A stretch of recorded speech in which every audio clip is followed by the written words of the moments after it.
Salmo 42, versículo 1, que diz: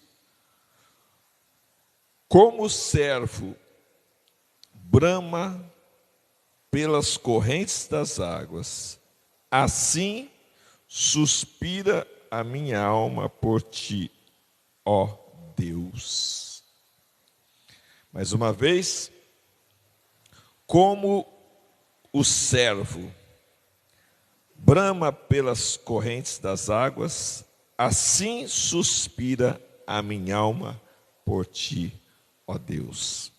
Vamos orar. Senhor nosso Deus, querido, eterno, bendito, maravilhoso, nós lemos a Tua palavra mais uma vez, Senhor. E a Tua palavra, ela é importantíssima para nós, Senhor. Ela é mais importante do que a água que nós bebemos, do que o ar que nós respiramos, do que a comida que nós comemos. Muito obrigado, Senhor, por essa palavra que é poder dos céus, para a salvação de todo aquele que crê. Muito obrigado quando o Senhor diz que nem só de pão viverá o homem, mas de toda a palavra que procede da boca de Deus. E nós estamos aqui, desfrutando dessa poderosa palavra. Em nome de Jesus, abrimos o nosso coração, querido Espírito Santo, para o Teu falar, para a Tua manifestação, para a Tua inspiração, em nome de Jesus. Amém. Glória a Deus, aleluia. Santo, santo, santo é o Senhor. Como, amados, olha, como servo, mas vamos para nós aqui, na nossa região, nós temos um animal que é a capivara. Capivara é um animal selvagem, mas ela gosta tanto de água, que eu acho que ela gostaria de ser um peixe. Não é um peixe, mas uma capivara sem água é uma tortura, não é verdade?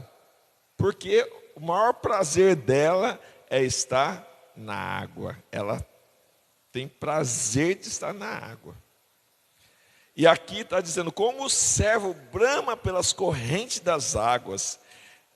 Então, é que ele está dando uma comparação para nós, para a gente entender melhor como a capivara, ela brama para estar ali dentro d'água. Para ela fica o dia inteiro dentro d'água e não cansa. Apesar que tem pessoas que são assim também por água, né? É igual um peixe. Eu lembro que eu morei no Amazonas, as crianças já nasciam, os ribeirinhos já nasciam na beira, com o tamanho da Maria Alice assim, já estava nadando já. 1 ano, às vezes aprendi a nadar primeiro do que andar. Incrível. A gente via assim, as criancinhas nadando, né?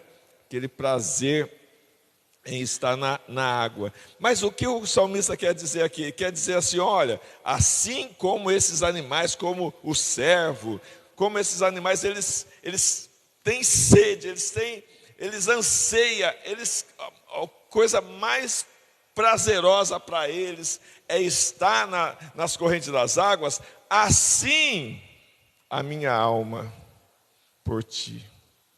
Assim suspira a minha alma por ti. Agora você vê a sede que o salmista tinha de estar na presença do Senhor. O desejo, o prazer de estar na presença do Senhor. Né? Por quê? Porque na presença do Senhor há refrigério, há segurança. Né? A presença do Senhor é importantíssima. E ele fala, olha, você sabe, amados, que o nosso espírito, ele também tem esse desejo, essa vontade de estar na presença do Senhor. Aí você me pergunta, mas por que as pessoas não têm força para vir para a igreja? Sabe por quê? Porque na verdade não é o espírito que está no controle, quem está no controle é a carne. Então a carne sufoca o espírito. A carne, ela sufoca o espírito. Então, a carne, ela não quer estar na presença do Senhor. Porque a carne, ela prefere o quê? Ela prefere o pecado. Ela prefere a lama.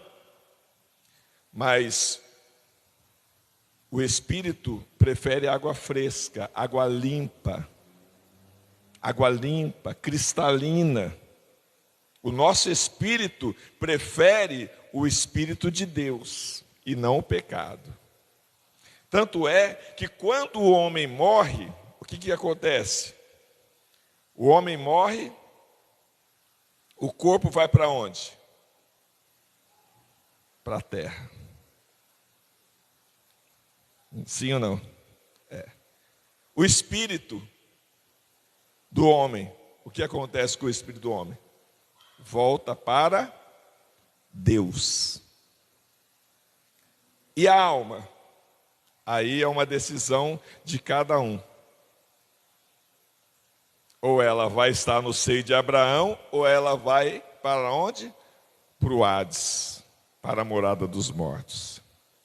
Mas o nosso espírito, ele veio de Deus e volta para Deus. A nossa carne veio da onde?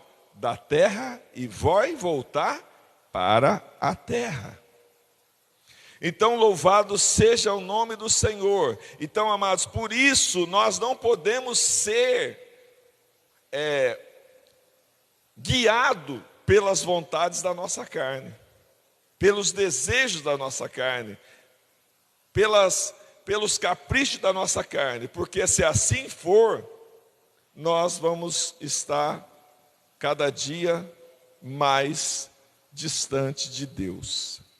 Mas se nós estivermos cada dia sendo guiado pelo Espírito Santo, cada dia nós vamos estar mais próximos do Senhor. É o que o salmista está dizendo. O salmista está dizendo: olha, assim suspira a minha alma por ti, ó Deus. Por que a alma dele suspirava por Deus? Como o servo suspirava pelas águas? Porque ele estava tendo uma intimidade com o Espírito de Deus. O Espírito dele estava entrando em contato com o Espírito de Deus.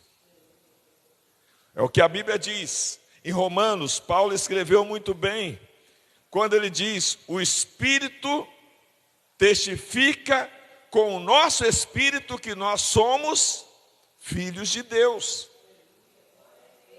É isso que acontece, essa bênção que acontece. O nosso espírito, o Espírito de Deus testifica com o nosso espírito e ele confirma que nós somos filhos de Deus.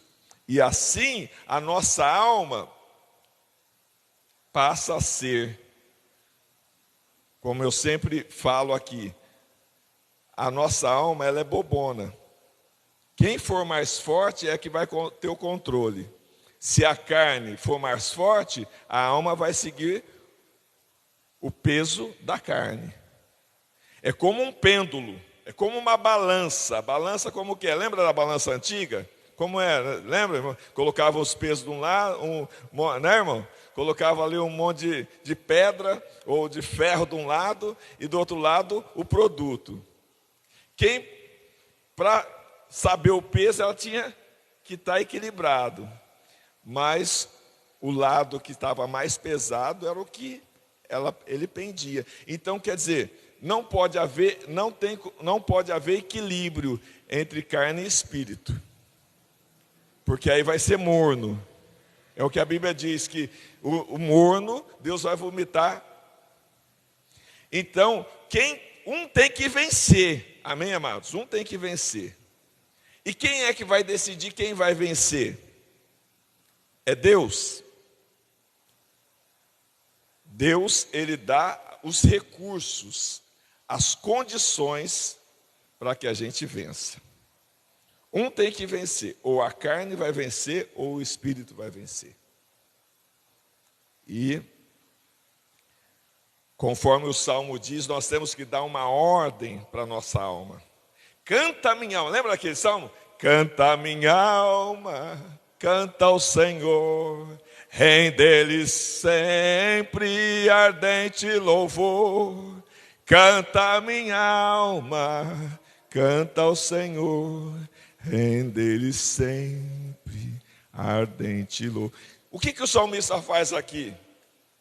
Você entende? Nós entendemos o que o salmista está fazendo? O que ele está fazendo? Ele está dando uma ordem para a alma dele. Minha alma, você vai cantar o Senhor, mas eu não quero. Tu vai fazer e acabou. Quem manda sou eu. E você vai fazer. Canta, minha alma, canta ao Senhor. Rende-lhe sempre ardente louvor. Então, quando nós temos o Espírito Santo, nós, pelo Espírito, nós damos uma ordem para a nossa alma. Ah, minha alma não quer ir para o culto. Você vai. Ah, mas eu estou cansado. Sabe de uma coisa, amados? A alma, ela não cansa, não. Sabia que a alma não cansa? O corpo da gente cansa, mas a alma, ela não cansa. Ela finge que ela está cansada, porque ela é bobona. Ela finge que ela está cansada. Aí o inimigo vem com as suas artimanhas e começa a colocar na mente da pessoa: ó, você está cansado. Ó, você não vai conseguir, você não vai vencer, você tem medo. E a alma começa a ter esse sentimento. E ela transfere esse sentimento, sabe para onde? Para o corpo. Para a carne. Aí a pessoa começa a ficar doente. Não vai muito longe. Se disser assim, olha, parece que você está amarelo. Pronto, a pessoa já começa a ficar mofina. Já reparou como é? Olha, eu estou olhando para você, parece que está meio amarela assim, pronto. Se a pessoa não tiver uma estabilidade emocional, pronto, ela fica doente. Tanto é que a pessoa pode estar bem. Se ela ouvir uma palavra de derrota, o que acontece? Se ela não tiver estrutura emocional, mesmo ela sendo uma vencedora, ela é como se fosse um balde de água fria sobre ela. Por isso nós temos que vigiar. No versículo 7, eu vou dizer para você aqui, o versículo 7 vai, irmã, coloca lá por favor. Olha o que diz, lê para mim por favor. Ao ruído das tuas cachoeiras.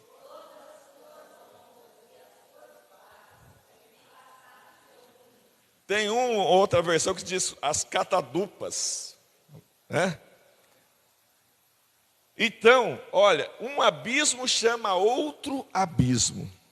Eu vou dar um breve testemunho aqui. Eu, novo convertido, acho que eu não tinha nem um ano que eu tinha aceitado a Jesus ainda. Novo convertido. E aquele primeiro amor, que nunca deve acabar. E eu, todo simplesinho, com a minha roupazinha, e ia indo para a cidade. Não lembro o que eu ia fazer. Eu sei que eu era de dia. Não sei se eu ia fazer alguma coisa na igreja, depois ia fazer outras coisas.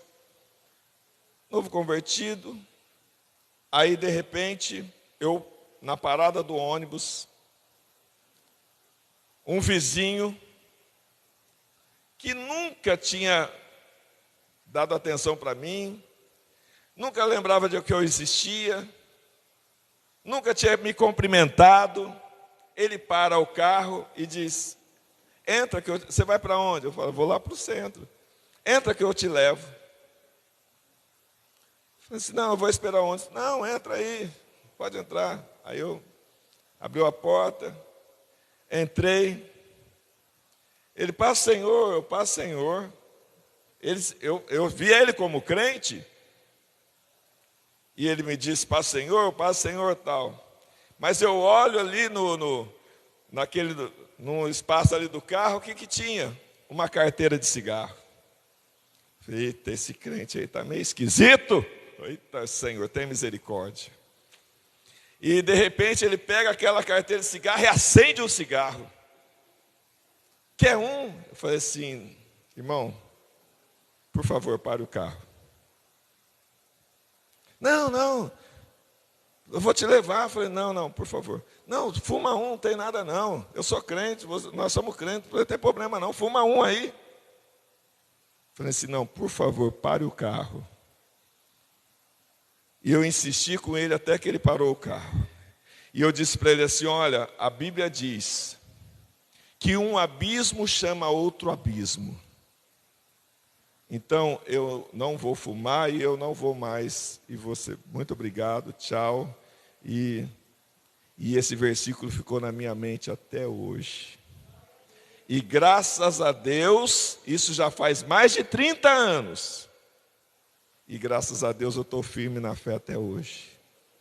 Mas, se de repente, o pastor não está me vendo. Minha mãe não está me vendo, os irmãos da igreja não estão me vendo. Eu vou fumar um cigarrinho. Depois eu peço perdão. Ninguém vai ficar sabendo. E ainda ele falou olha, ninguém vai ficar sabendo. Falei, pare o carro. Um abismo chama outro abismo. Talvez, se eu tivesse fumado aquele cigarro, eu não estaria vivo para dar esse testemunho hoje aqui. Porque quantos foram para a eternidade? Não é verdade, pastor Holanda? Então, olha, amados, como diz a Bíblia, um abismo chama outro abismo, ao ruído das tuas cachoeiras. Todas as tuas ondas e as tuas vagas têm passado sobre mim. Então, amados, nós temos que estar vigilante. Por quê? Porque o inimigo vem dizendo aqui, não tem nada não. Entra nessa, não vai acontecer nada. Não tem perigo não, você vai se dar bem. Mas na verdade é que um abismo chama outro abismo. Parece que é não é um abismo, é só uma brechazinha. Mas para virar um abismo, só uma brecha. Você vê, uma nascente não vira um rio Amazonas? Não é assim? De um fiozinho de água. Então, de um buraquinho pequenininho, vira um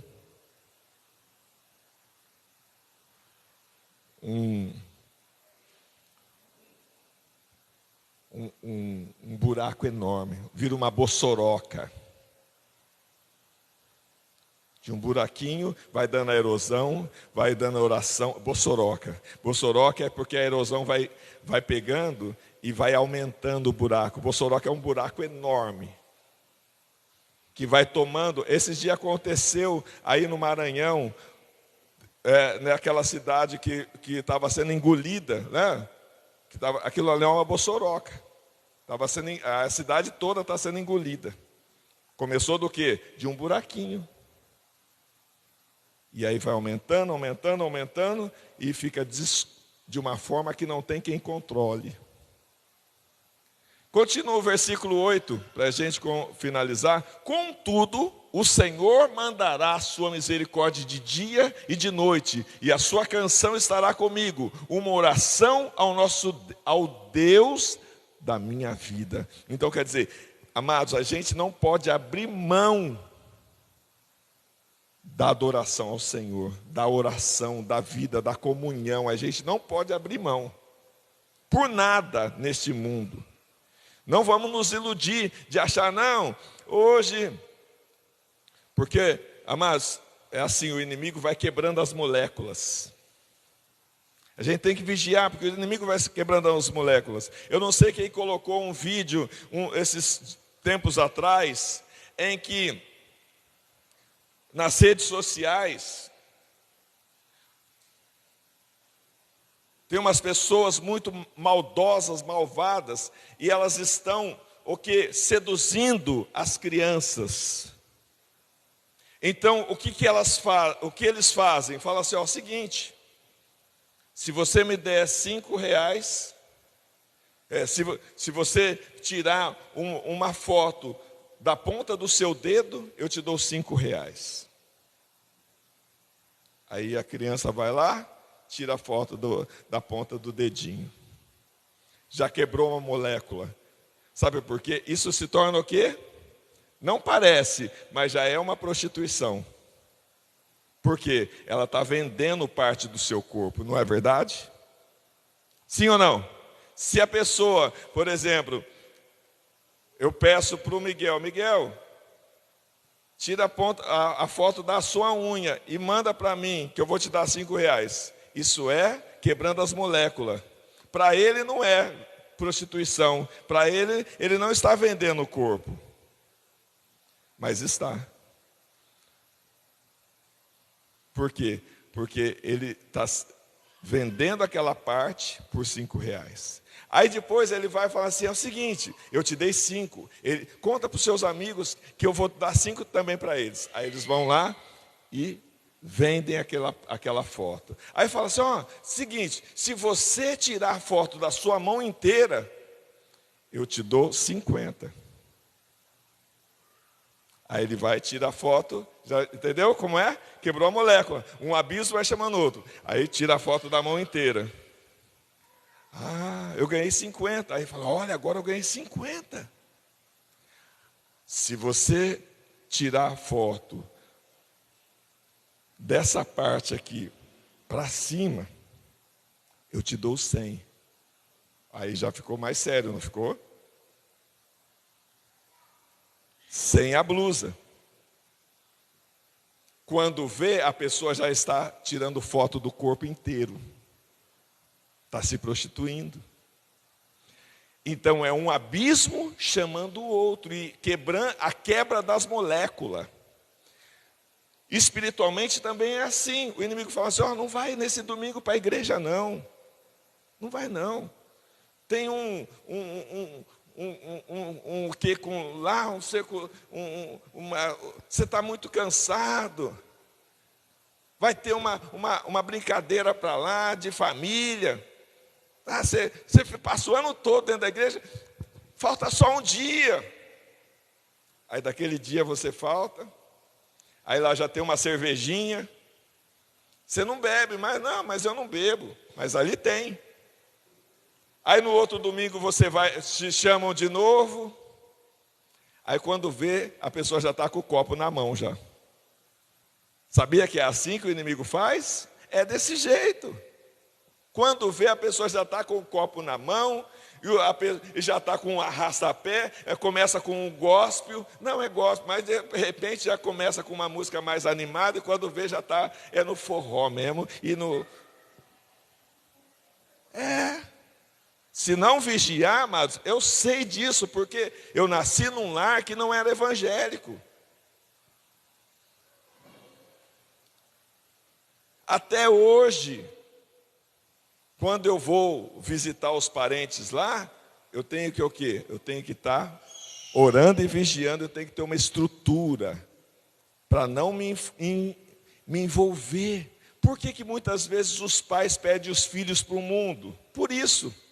Leva os filhos que não têm estrutura emocional e nem espiritual para lugares que eles acham que não tem nada a ver. Mas quando vê, já perdeu os filhos para o mundo. E não é poucos dos evangélicos que estão com o filho lá no mundo. Não é poucos, é muitos, viu? Aí a pessoa fala, mas por que eu criei o meu filho dentro da igreja e se desviou? Porque as moléculas foram quebrando aos pouquinhos. Aos pouquinhos. E quando vê o abismo, que a pessoa não imaginava que era um abismo, se tornou um abismo grande. Uma brecha enorme. E nós estamos aqui para fechar as brechas, amados. Amém? E nós fechamos as brechas como? Através da nossa comunhão com Deus e com a oração. Fechar as brechas. Porque o inimigo, ele só quer uma brechazinha. Você sabe, para você fazer um grande estrago na vida de uma pessoa, para o inimigo fazer um grande estrago na vida de uma pessoa, precisa só de uma brechinha. Não sei se vocês já ouviram aquela ilustração, que agora eu vou terminar. Que disseram assim, eu não fiz nada, eu só soltei o cavalo. Já viram aquela ilustração? Que o inimigo falando, não fiz nada, eu só soltei o cavalo. E aí houve toda aquela tragédia familiar, destruição. O inimigo falando, não fiz nada, eu só soltei o cavalo. E muitas vezes o inimigo falando, não fiz nada, eu só lancei uma seta. Só uma seta que eu lancei. Foi o suficiente. Vou contar um testemunho aqui de uma pessoa que nem está mais aqui e talvez você nem vai conhecer, talvez você possa até conhecer, mas ele já foi para a eternidade. Eu me converti dentro de uma clínica evangélica e me tornei um obreiro. Ô Leide, pega ela, põe ela aqui, senta ela aqui, minha irmã, senta você e senta ela também, por favor, no amor de Cristo. Aí, irmãos, esse rapaz, ele estava também fazendo tratamento. Obrigado. Aí, ele dormindo, ele teve um sonho. E o sonho que ele teve era esse, que era para ele sair da clínica, que ele ia ganhar um cavalo do pai dele. Era verdade que ele ia ganhar o cavalo do pai dele? Era verdade. Só que não era para ele sair da clínica. Mas no sonho que ele teve, ele tinha que sair. E quando ele acordou, ele falou para a gente, falou assim, não, eu tenho que sair porque meu pai vai me dar um cavalo, eu vou embora. Eu falei, não vai, rapaz, não vai. E nós insistimos para ele não ir, e ele lá não pode prender a pessoa, e ele pegou e foi. Chegou lá, pai, eu vim receber o cavalo que o senhor me dá. O pai dele deu o cavalo para ele, ele vendeu o cavalo e fumou o dinheiro do cavalo tudo em droga. E deu uma overdose nele, que ele saiu correndo do horto, foi parar do outro lado da cidade, correndo. Quando ele chegou na casa do avô dele, ele deitou na cama. Quando ele deitou na cama, o que aconteceu? Estourou tudo por dentro dele. Morreu. Foi para a eternidade.